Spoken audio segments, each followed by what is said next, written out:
नमस्कार दोस्तों, मैं रोहित गुप्ता आप सभी का स्वागत करता हूं द सक्सेस डिज़ायर के यूट्यूब प्लेटफॉर्म पर और आशा करता हूं कि आप सभी लोग आगामी परीक्षाओं की बहुत बेहतरीन तरीके से तैयारी कर रहे होंगे।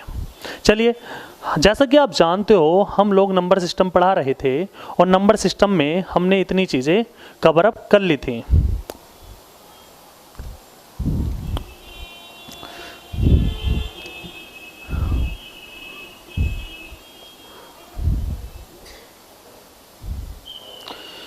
ये इतनी चीज़ें हम पढ़ चुके थे, परिमेय संख्या तक हमारा हो चुका था। आगे अब हम पढ़ेंगे अपरिमेय संख्या। और अपरिमेय संख्या की डेफिनेशन कहती है कि वे संख्याएं जो p अपॉन q की फॉर्म में ना लिखी जा सकें अपरिमेय संख्याएं कहलाती हैं। या इसकी अगर मैं आपसे कहूं कि दूसरी डेफिनेशन क्या हो सकती है, तो इसकी दूसरी डेफिनेशन ये हो सकती है कि किसी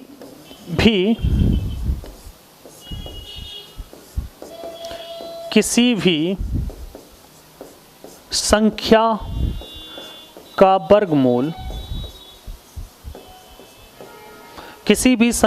वर्गमूल अपरिमेय संख्या कहलाता है।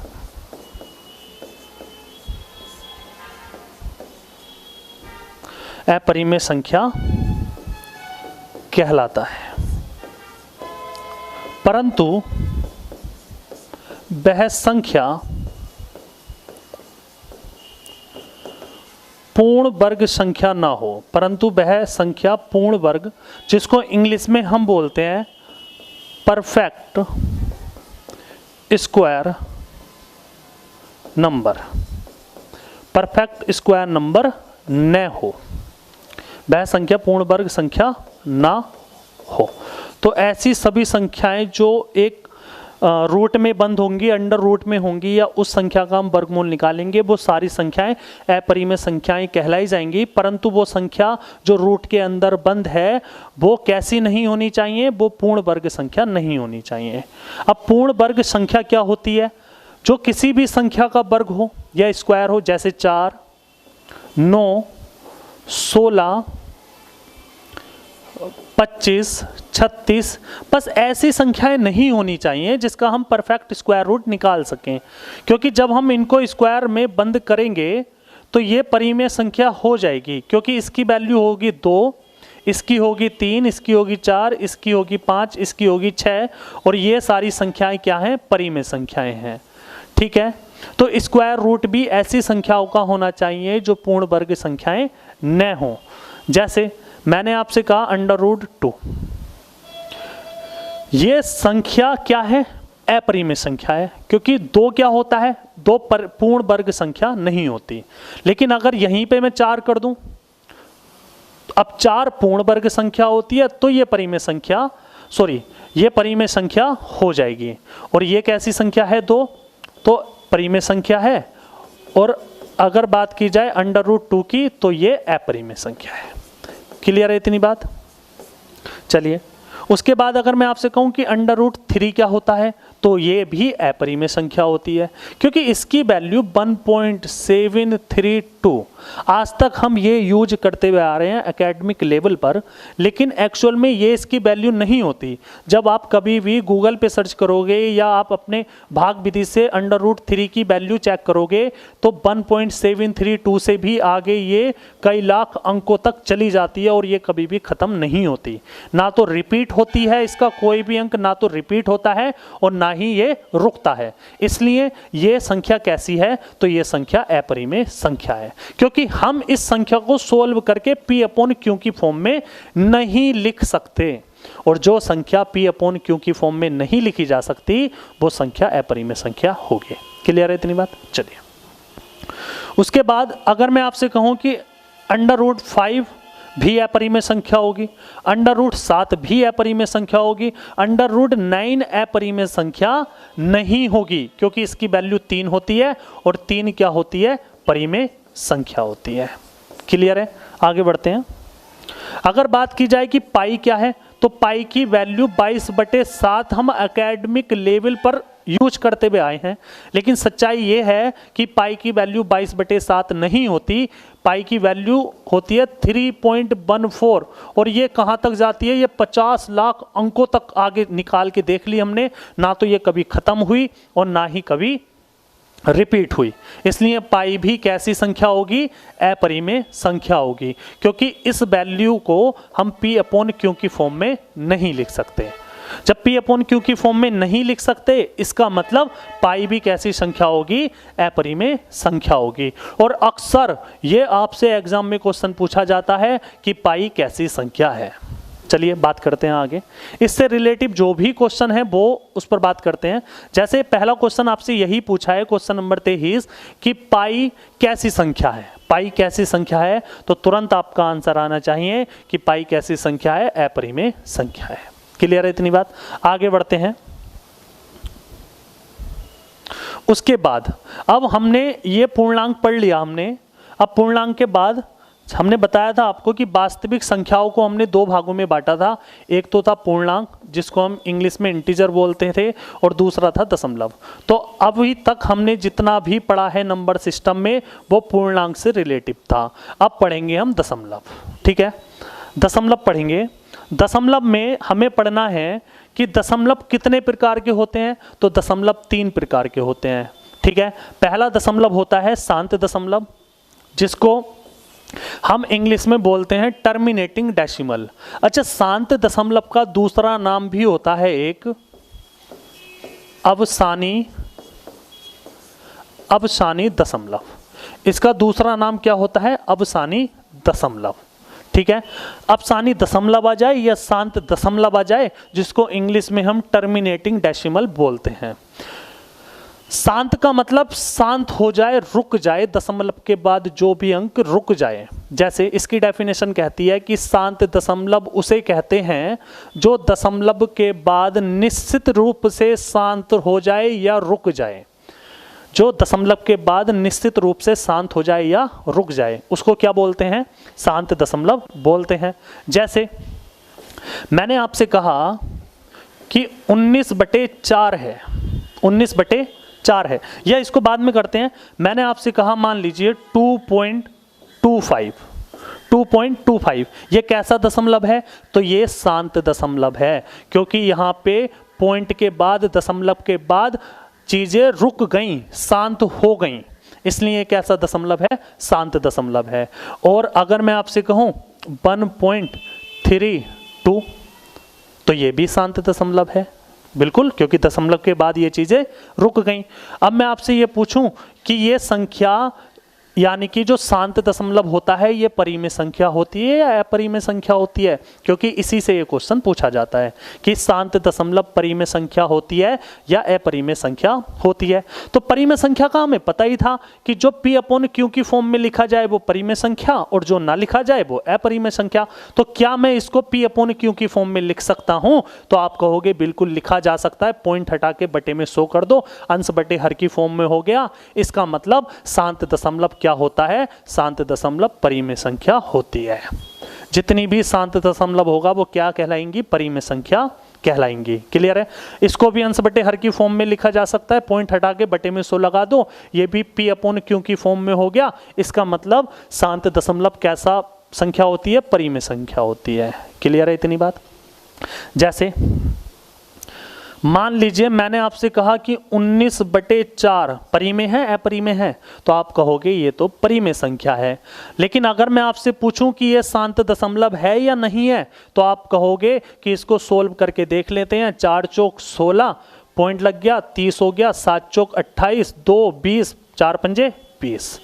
तो दशमलव के बाद चीजें रुक गईं, इसका मतलब 19/4 कैसा दशमलव है, शांत दशमलव है।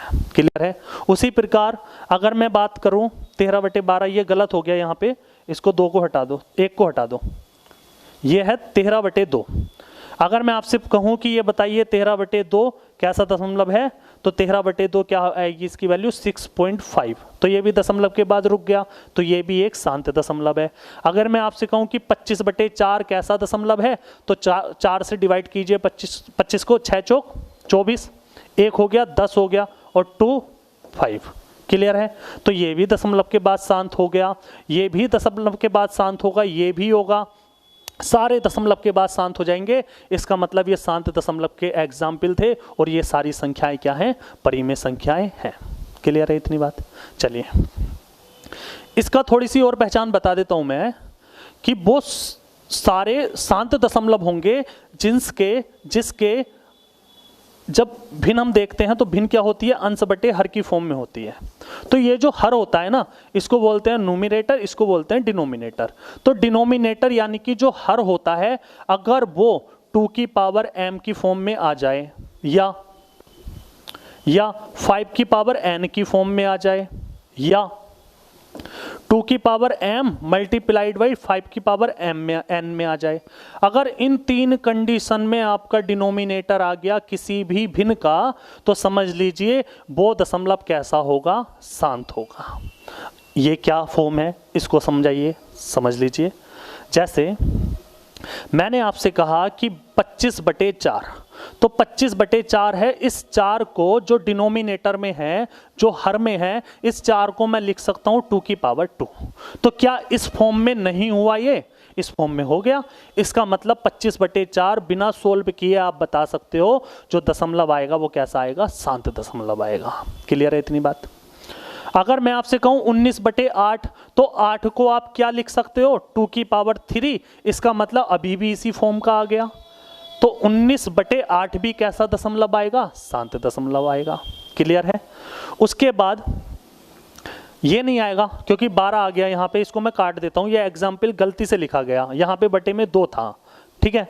उसके बाद 5 की पावर m वाला देख लेते हैं या n वाला देख लेते हैं। 5 की पावर n की फॉर्म वाला देख लेते हैं।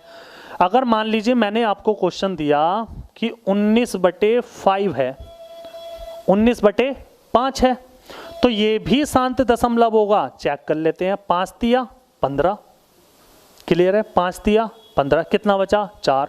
पॉइंट लगा के 40 हो गया और 5 अट्ठे 40, 3.8। तो ये भी कैसा दशमलव है? शांत दशमलव है, क्योंकि इसके बटे में इसके डिनोमिनेटर में किस फॉर्म में आ गया? 5 की पावर n की फॉर्म में आ गया, 5 की पावर 1 की फॉर्म में आ गया। ठीक है? अगर मैं आपसे कहूं 119/25 है, तो ये भी शांत दशमलव होगा, क्योंकि डिनोमिनेटर में 25 जो आया उसको लिख सकते हैं 5 की पावर 2 और 5 की पावर n में आ गया। इसका मतलब जब हम 119 को 25 से डिवाइड करेंगे तो कैसा दशमलव आएगा? शांत दशमलव आएगा। क्लियर है?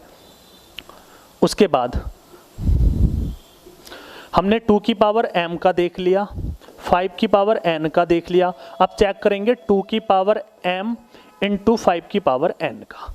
अगर डिनोमिनेटर में या हर में अगर इस फॉर्म में कोई भी डिजिट आती है, कोई भी संख्या आती है, तो जब हम उसको सोल्व करेंगे तो वो दशमलव शांत दशमलव निकल के आएगा। जैसे मान लीजिए ये था 119/100, जब मैं इसको सोल्व करूंगा तो 1.19 आ जाएगा और दशमलव के बाद चीजें रुक गई। इसका मतलब ये दशमलव कैसा है? शांत दशमलव है, क्योंकि इसके हर में, इसके डिनोमिनेटर में 100 था और 100 को हम लिख सकते हैं 2 की पावर 2 इंटू 5 की पावर 2। तो इस फॉर्म का अगर ये इस फॉर्म का आ गया, इसका मतलब अगर इस फॉर्म का भी आएगा, इस फॉर्म का भी हर डिनोमिनेटर में आएगा, तो वो दशमलव सोल्व करने के बाद शांत दशमलव होगा। क्लियर है? 10 है यहाँ पर, 10 को भी हम इसको सोल्व करेंगे तो 2.3 आ जाएगा, क्योंकि 23/10 को हम लिख सकते हैं 2.3 और 10 को हम लिख सकते हैं 2 की पावर 1 इंटू 5 की पावर 1। तो इस फॉर्म का आ गया। इसका मतलब ये भी कैसा दशमलव होगा? शांत दशमलव होगा। ठीक है?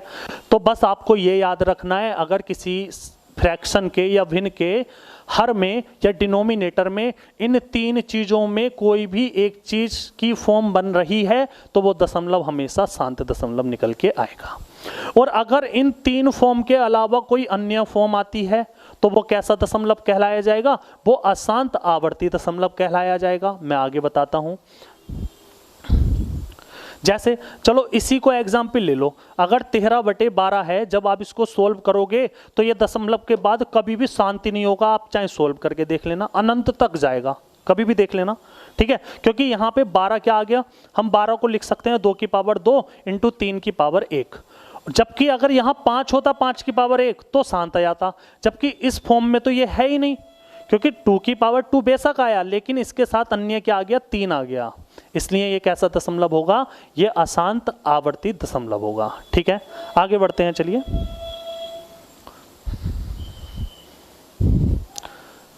अगला आएगा अशांत आवर्ती दशमलव, जिसको बोलते हैं हम इंग्लिश में non terminating decimal. Non terminating, ये गलत है, यहाँ पे मैं करा देता हूँ, नॉन टर्मिनेटिंग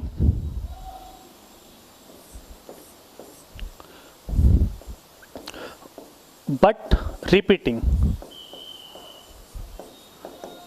इसको इंग्लिश में आप लिखोगे non terminating but repeating. Repeating को हम इंग्लिश में रिकरिंग भी बोल देते हैं। इंग्लिश में क्या बोल देते हैं, रिकरिंग भी बोल देते हैं। इसका मतलब कोई भी दशमलव के बाद जब कोई अंक रिपीट होना स्टार्ट हो जाता है ना, जिसकी पुनरावृत्ति होनी स्टार्ट हो जाती है, या इंग्लिश में हम आवर्ती बोलते हैं, आवर्ती कह दो या पुनरावृत्ति कह दो, जिस अंक की दशमलव के बाद आवर्ती होना स्टार्ट हो जाती है तो उसको बोलते हैं अशांत आवर्ती दशमलव। जैसे समझा देते हैं। अच्छा, अशांत का दूसरा नाम अनपशानी भी होगा। ठीक है, इसका दूसरा नाम क्या हो जाएगा, अनपशानी। इसका दूसरा नाम क्या हो जाएगा, अनपशानी। ठीक है, चलिए आगे बढ़ते हैं। जैसे यहां पे क्या था, 1/3।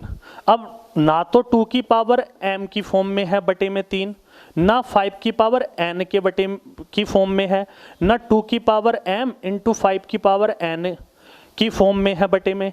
अगर इन 3 के अलावा किसी भी फॉर्म में हो तो वो कैसा दशमलव कहलाया जाएगा, वो कहलाया जाएगा अशांत आवर्ती दशमलव। अच्छा, अशांत आवर्ती दशमलव का मतलब ये हो गया, जैसे हमने इससे पहले पढ़ा था शांत दशमलव, दशमलव के बाद चीजें रुक जाएं, शांत हो जाएं, उसको बोलते हैं शांत दशमलव। अशांत आवर्ती दशमलव का मतलब ये हो गया कि पॉइंट के बाद यानी कि दशमलव के बाद ना तो चीजें शांत हों, रुके ना, मतलब ऐसे मान लो 2 3 2 3 2 3 2 3 2 3, ये अनंत तक जाएंगी। और अशांत तो है, ये रुकती तो है नहीं, लेकिन ये क्या है, आवर्ती भी है, इसकी क्या हो रही है, पुनरावृत्ति भी हो रही है, ये चीजें रिपीट भी हो रही हैं।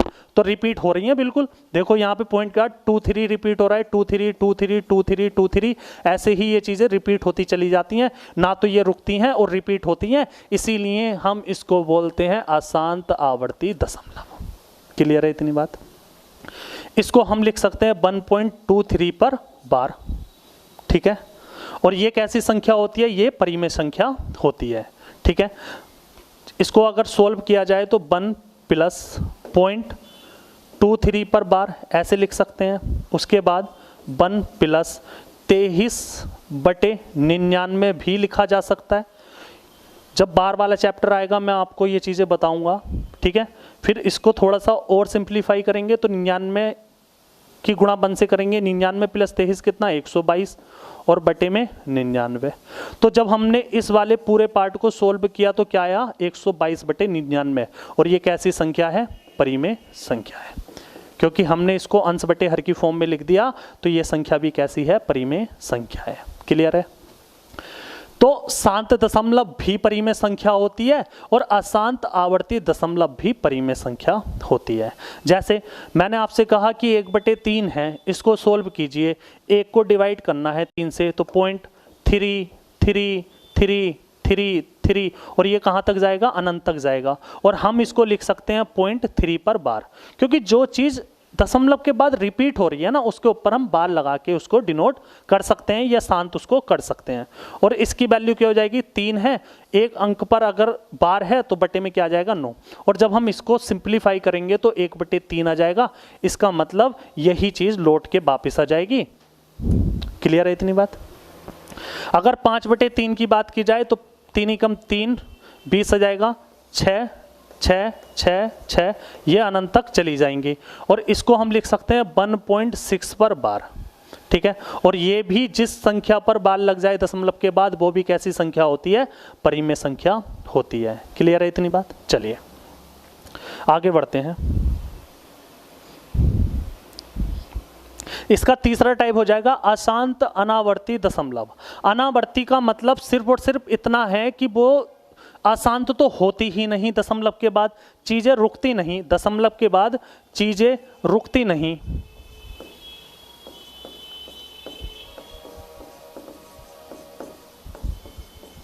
कुछ भी लिख लो, दशमलव के बाद चीजें रुकती नहीं। अशांत तो रहती हैं लेकिन अनावर्ती भी होती हैं, आवर्ती नहीं होती। दशमलव के बाद जैसे इससे पहले वाले टाइप में चीज़ें रिपीट हो रही थी, लेकिन इसमें रिपीट नहीं होती और ये अनंत तक जाती चली जाती हैं। इसको इंग्लिश में बोलते हैं non terminating and non repeating decimal. Repeating भी नहीं होता, रिपीट भी नहीं होता, और जो चीज़ें दशमलव के बाद अनंत तक तो चली जाएं और रिपीट भी ना हो, उसको हम P/Q की फॉर्म में नहीं लिख सकते। और जब इनको P/Q की फॉर्म में नहीं लिखा जा सकता तो हम कह सकते हैं कि अशांत अनावर्ती दशमलव क्या होता है, अपरिमेय संख्या होती है। क्या होती है? अपरिमेय संख्या होती है। क्लियर है इतनी बात? दशमलव 3 प्रकार के होते हैं। शांत दशमलव, जिसको हम कहते हैं टर्मिनेटिंग डेसिमल। अगर मैं आपसे पूछूं कि शांत दशमलव परिमेय संख्या होती है या अपरिमेय संख्या होती है, तो आप कहोगे वो एक परिमेय संख्या होती है। उसके बाद दशमलव का दूसरा प्रकार था अशांत आवर्ती दशमलव, यानी कि non terminating but repeating decimal.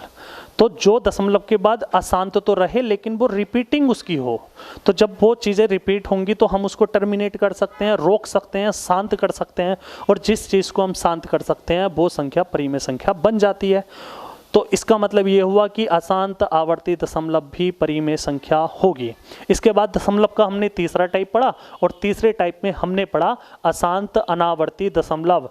भाई आवर्ती का विलोम शब्द ही तो होता है अनावर्ती। आवर्ती का मतलब जो चीज़ें रिपीट होती चली जाएं, अनावर्ती का मतलब जो चीज़ें रिपीट ना हो। तो अगर दशमलव का तीसरा टाइप पूछा जाए कि अशांत अनावर्ती दशमलव कैसा होता है, तो वो अपरिमेय संख्या होती है। क्लियर है इतनी बात? आगे बढ़ते हैं। इसके बाद आपसे इससे रिलेटिव एक क्वेश्चन पूछा है कि 0.323232 और ये जो चीज चल रही है ना 32 का रिपीटेशन चल रहा है, वो अनंत तक चल रहा है, तो यह संख्या कैसी होगी? तो ये अशांत है लेकिन आवर्ती है, तो अशांत आवर्ती दशमलव कैसा दशमलव होता है? मैंने आपको बताया था ये परिमेय संख्या होती है। क्लियर है? जैसे मान लीजिए मैंने आपसे कहा 0.32 का रिपीटेशन चल रहा है, तो हम इस पर बार लगा सकते हैं।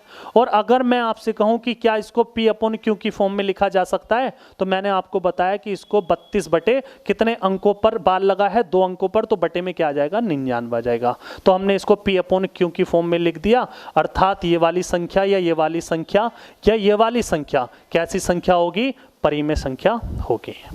क्लियर है इतनी बात?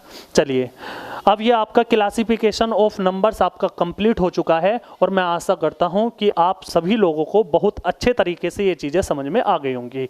और अगर किसी का कोई भी डाउट हो तो हमारा एक टेलीग्राम पर चैनल है द सक्सेस डिजायर के नाम से, आप उस पर कोई भी मैथ से रिलेटिव डाउट पूछ सकते हो, या क्लास में अगर कोई चीज़ समझ में नहीं आई हो आपको तो आप उसका भी डाउट पूछ सकते हो। चलिए अलविदा, thank you so much guys, okay bye, take care.